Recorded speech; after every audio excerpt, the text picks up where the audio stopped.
puntos más.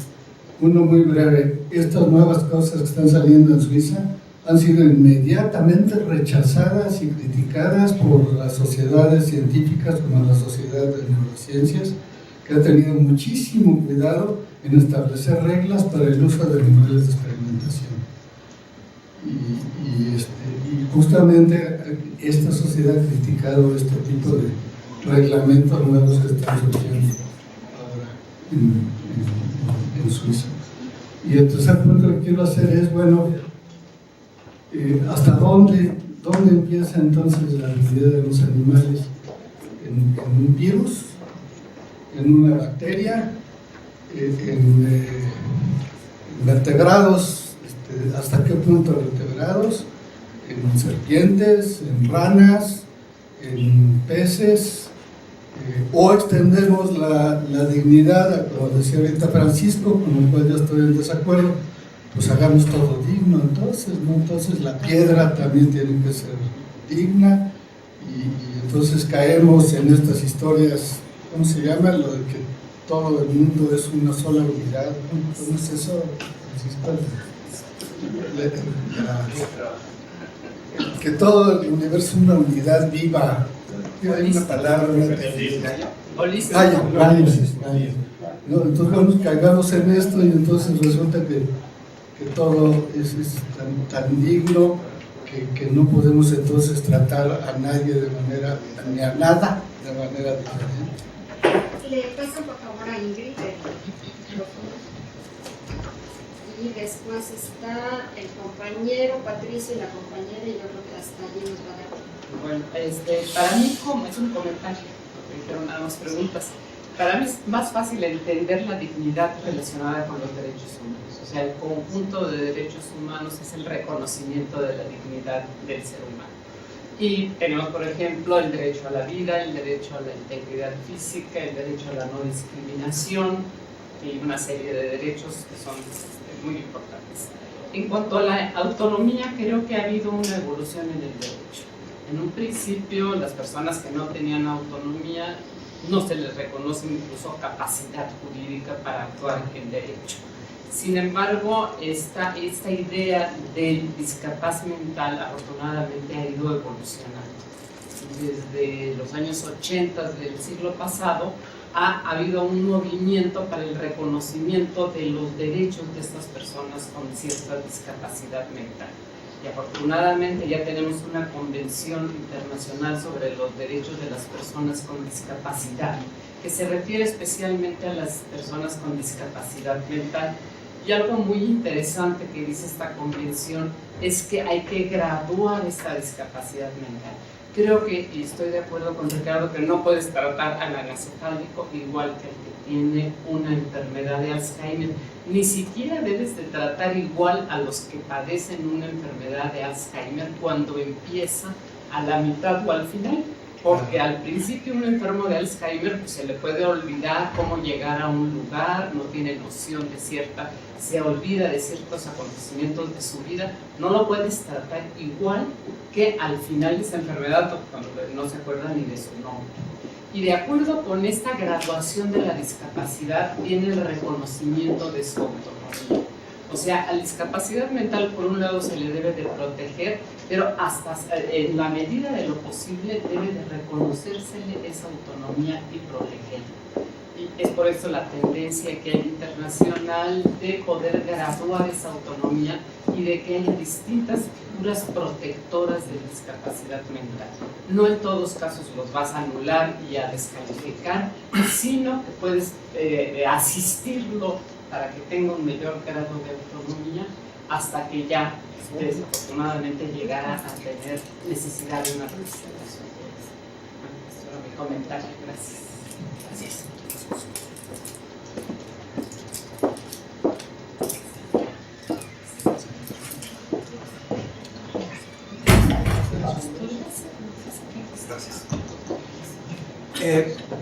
Un argumento parecido, me parece que es un argumento parecido al que nos presentaste, Gustavo, está en el libro de Peter Singer, que basa la moralidad de los la consideración moral hacia los animales en ser sensibles o no. Lo que él dice es que lo central es que sean capaces de sentir para entenderles valor moral. Con argumentos muy parecidos a los que usas tú, pero respecto de la dignidad llega a la misma conclusión.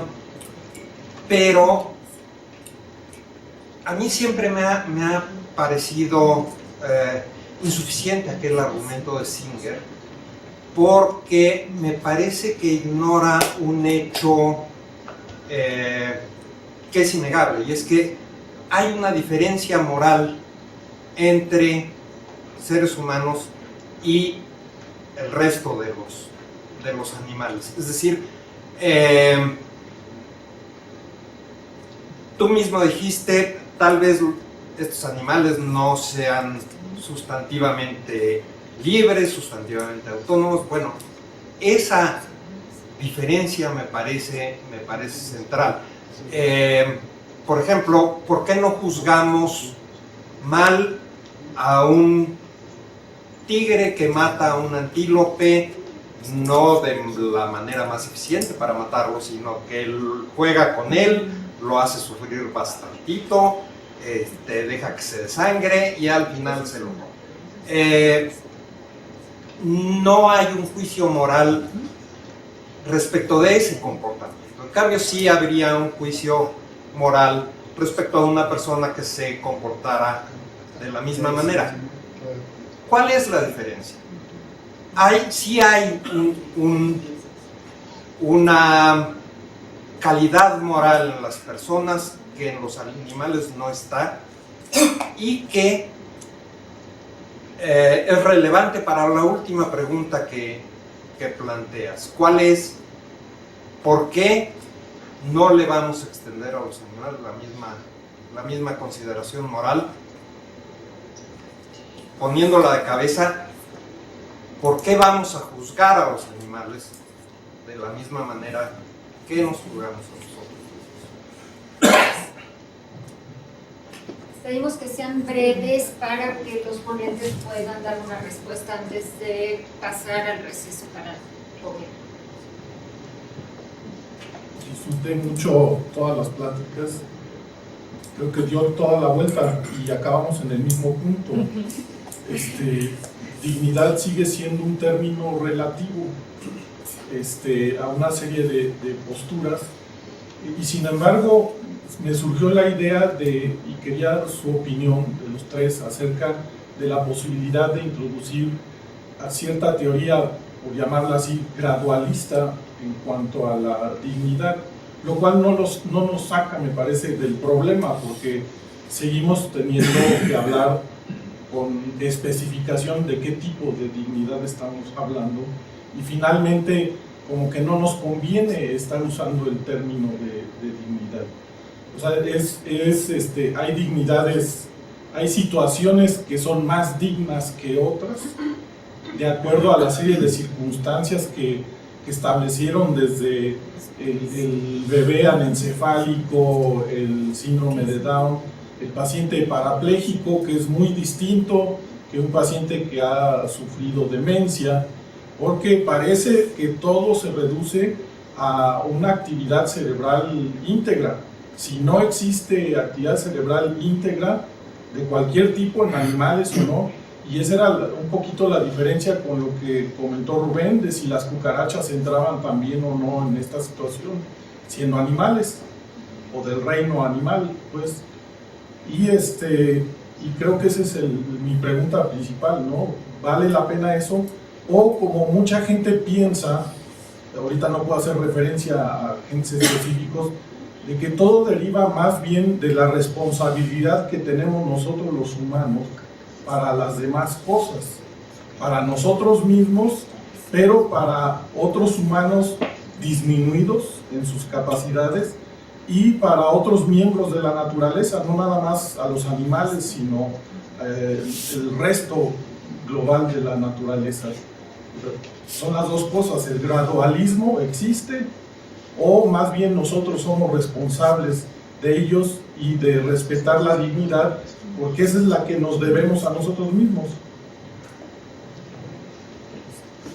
Última pregunta y pasamos a comentarios de nuestros ponentes. Gustavo, te felicito por la presentación. Me encantaría que hubiera más temas sobre la cuestión de conciencia de los animales, moralidad de los animales, porque es la primera que yo escucho. Creo que yo me estoy yendo de más 5 pasos adelante en cuanto a la pregunta que quiero hacer en comparación con los comentarios que he estado escuchando entre el público. Mi pregunta, y creo que igual no te va a dar tiempo, pero mi pregunta es, con base en tu presentación y la dignidad animal, luego entonces yo entendería que sería indigno, cosa que yo apoyo, sería indigno de nuestra parte comer a los animales, por todo este panorama que tú mencionas. Entonces, en el sentido de la cuestión de que yo considero que sí es indigno comernos a estos animales con los que compartimos 70 distintos DNA, ¿no? Porcentajes de DNA, más alto los primates, y por ende no entiendo por qué comparar una cosa, podemos todavía llegar al grado de comparar una cosa con un animal, con todo lo que tú ahorita nos acabas de exponer. No sé hasta qué punto en algún momento sería viable poder incluir en este tema de la dignidad animal justamente la teoría de Peter Singer, con base en esta tendencia filosófica del utilitarismo, del especismo, ¿no? Que al final nosotros voluntario y voluntariamente como animales humanos estamos discriminando a los animales, nos discriminamos por el sexo, nos discriminamos por la cuestión de raza, credo, etc. Y al final creo que sin quererlo discriminamos a los animales y enumeramos un sinfín de defectos, por decirlo así, para poder argumentar que seguimos siendo una especie superior sobre ellos. Gracias. A ver, le vamos a dar a Pati Greter la oportunidad de la última pregunta. Sí, es muy breve nada más. Creo que me parece muy difícil aplicar el concepto de la dignidad animal en general. La dignidad de la bacteria, la dignidad de la cucaracha, la dignidad de la araña que matas con un zapatazo, la dignidad de la red, como que me parece que no aplica. Yo creo que lo que aplica en realidad es como el respeto y la contención por no generar sufrimiento en otro ser vivo. Y yo no quiero que el cerdo que luego me va a comer sufra. Pero yo sé que si mato una bacteria no está sufriendo. Y sé que tal vez un animal multicelular no va a sufrir. Entonces yo creo que es más bien el respeto al sufrimiento, al dolor, a la separación. Hay animales que viven en sociedad y si los aíslas sufren. Yo creo que no deben sufrir por aislamiento, ni por dolor, ni por ensañamiento que uno genere hacia ellos. Pero no podría extender el término de dignidad animal a todo lo animal o a todo lo vivo. Gracias y les damos la palabra a nuestros ponentes para que cierren esta mesa. Sí tienes razón sobre esto. Creo que la dignidad de otras especies pertenece a la especie. Voy a un caso. Creo que los perros tienen conciencia moral. Saben cuando están comportamientos bien y malo y tienen ese sentido. Los gatos no. Tienen actitudes. Así que no es necesario decir que todos los derechos o toda la dignidad es único, pero hay grados, como ha dicho Ingrid. Debemos tratar a seres humanos y a animales de acuerdo con su propia dignidad, reconociendo la dignidad de cada uno. ¿Quién la da? Y de personas también, personas diferentes, tienen diferentes derechos, tienen dignidad igual, pero derechos diferentes. A ver, son muchas preguntas. Pero, sobre todo las objeciones. Entonces voy a ser muy puntual con las objeciones que dijo Ricardo, porque todas se contestan. Sí. Es cierto, no es igual poner en el mismo... Si me da la impresión de poner al enfermo de Alzheimer, al encefálico, al síndrome de Down, obviamente son casos muy diferentes. El punto problemático para la teoría que hace depender la dignidad y finalmente los derechos humanos, porque lo que se pretende en el concepto de dignidad es servir de fundamento a derechos humanos. El problema para esas teorías es, además, como queda claro en la discusión de Platz y Gritting, que los casos graves de Alzheimer, los casos graves de síndrome de Down o el del encefálico, otros casos, no hay autonomía. Entonces, ¿qué quiere decir esto? No tienen dignidad, no son sujetos de derechos. Esos son los casos problemáticos para esta teoría. ¿Sí? Ahora, graduar en términos de autonomía, tal vez lo podemos hacer. La autonomía no es algo que se tiene o no se tiene. ¿Sí? La autonomía es algo que admite grados. ¿Sí? No es algo que de pronto cuando tienes 18 años tienes autonomía. ¿No? La gente va siendo autónoma en distintos grados. ¿Sí? ¿Se puede graduar la dignidad? Eso no lo sé. ¿Sí? ¿Y los derechos? Creo que no. ¿Sí? O sea, que no podríamos decir, es que el enfermo grave de Alzheimer no tiene dignidad ni tiene derechos. No tiene derechos. Y si dices, bueno, pero lo consideramos por la persona que fue, momento, estás metiendo otro criterio externo. Me dijiste que ibas a usar el de la autonomía y ahora por la fuerza de atrás me metes otro criterio. Estás jugando sucio. ¿Sí? El cigoto obviamente no tendría... Bueno, a mí me faltó argumentar por la parte más positiva. ¿Sí? Mi ponencia fue más bien negativa. El cigoto no tendría dignidad, ¿sí? Porque si coincidimos en que la base de la dignidad sería, por ejemplo, la conciencia, aunque ahí también podríamos preguntarnos por qué la conciencia, ¿no? No es un poco arbitrario. Bueno, pero si coincidimos en que es la conciencia, entonces el cigoto no tiene dignidad. ¿Sí? Pero cuando Ricardo, por ejemplo, que ha argumentado tanto, que es cuando aparece la corteza cerebral a las 24 semanas de la gestación, que entonces tenemos personas, lo que nos está diciendo es cuando hay conciencia. ¿Sí? Entonces, dice, es en ese momento que hay conciencia y hay persona. ¿Sí?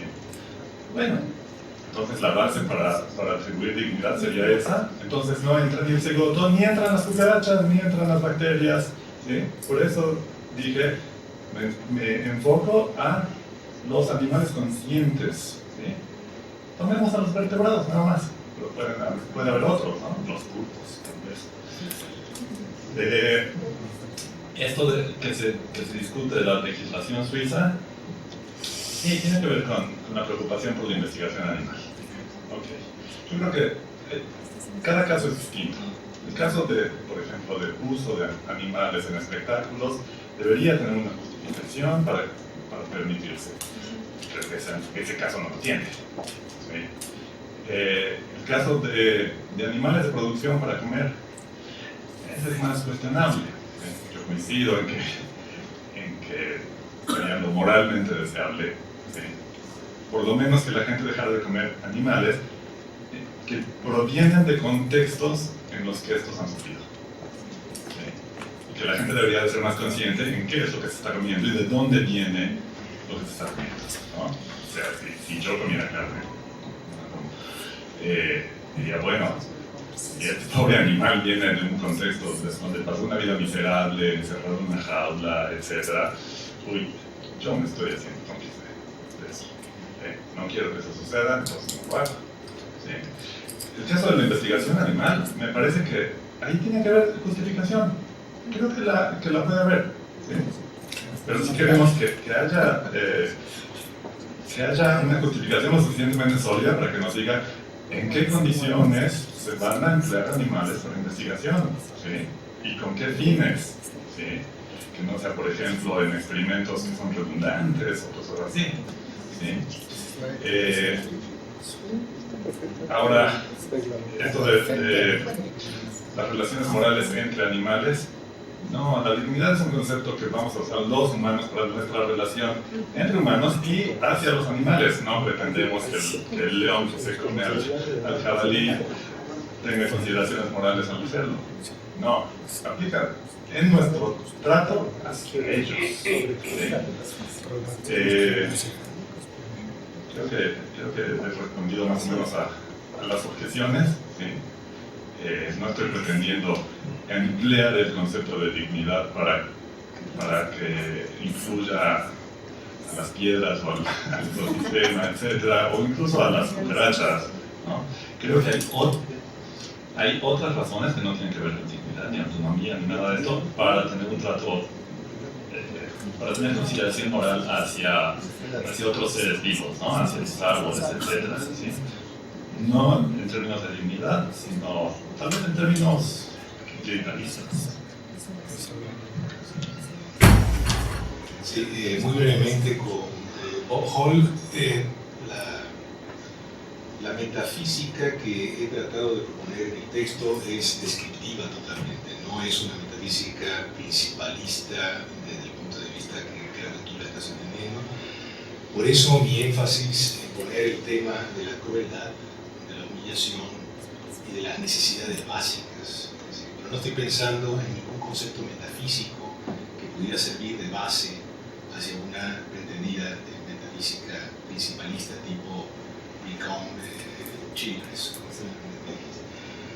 Y por supuesto tengo muchas objeciones a tu punto de vista, es decir, el caso y en el ámbito jurídico se presentan situaciones en donde un mismo caso puede tener dos justificaciones distintas y ambas razonables. Y para poder decidir cuál de las justificaciones es la adecuada, tienes que tener algún criterio. No puede ser el caso nada más el que te va a sacar del problema cuando hay un conflicto de justificaciones. Entonces, me parece que tu posición casuística a la larga es claudicar de la racionalidad. Y lo que yo trato de defender es la idea de, un poco a la John Harris, a la idea de que hay que, en moral, partir de criterios racionales, ¿no? Y por otro lado, me parece que cuando tú señalas que la dignidad, esta última frase me desconcertó mucho, que podemos hacer una diferenciación de derechos, pero no de dignidad, entonces me parece que estás entendiendo la dignidad en un sentido universal, no casuístico. ¿No? Parecería, ¿no? Porque si no tendría que decirme que la dignidad depende de los factores culturales y se acabó. Pero no puede ser que me diga que los derechos son diferentes y la dignidad, pues no. Porque al decir no, me parece que ya estás asumiendo un carácter universal en la idea de dignidad. Con respecto a la pregunta de Francisco, yo cada vez estoy más convencido que el límite, eso que tú hablas de umbral mínimo básico, finalmente es el placer y el dolor. Yo creo que el principio hedonista nos lo debemos tomar muy en serio. Y empato en esto con Patricia Greter. Y en este sentido me parece que se exigen obligaciones hacia animales clarísimas, ¿no? En estos términos. Entonces, no tengo duda. Ahora, la idea de pretender ir por la vía negativa y no por la vía positiva es evitarme este problema que tiene Patricio al final, ¿no? Dimos toda la vuelta para no tener nada con respecto a la dignidad. Yo creo que la vía negativa es quizás, no sé, tengo muchas dudas, pero bueno, quizás sea un camino más franco. Es mucho más fácil que nos pongamos de acuerdo en qué no queremos que en lo que queremos, en qué nos hace sufrir que en cuáles son los bienes a los que aspiramos. Y por eso me parece que esta vía puede ser, en este sentido, heurísticamente más fecunda para poder dar cuenta de la idea de dignidad. Citar a Primo Levi con la idea de yacer en el fondo me da la idea de que ese yacer en el fondo de un ser humano significa que es precisamente a ese ser humano, si entendemos bien la vía negativa, es a ese ser humano con el que tenemos más obligaciones.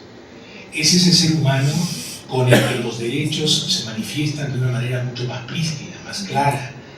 Es decir, es este aspecto del ser humano el que debemos proteger, el que el Estado debe proteger, con el cual tenemos que tener cada individuo deberes positivos mucho más enérgicos, ¿no? Entonces no es que por estar en esta situación lo hagamos invisible, al contrario, tiene que ser más visible, ¿verdad? Entonces esto es lo que me da la posibilidad de que quizás por esa vía negativa este argumento pueda ser sostenido, ¿no?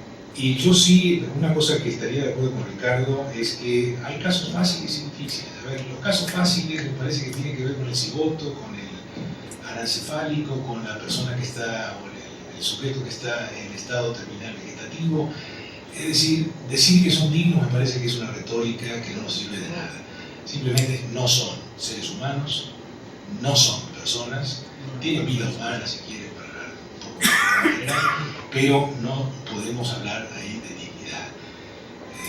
Entonces lo único que podemos hacer con ellos es no tener un trato, vamos a decir, cruel o incluso diría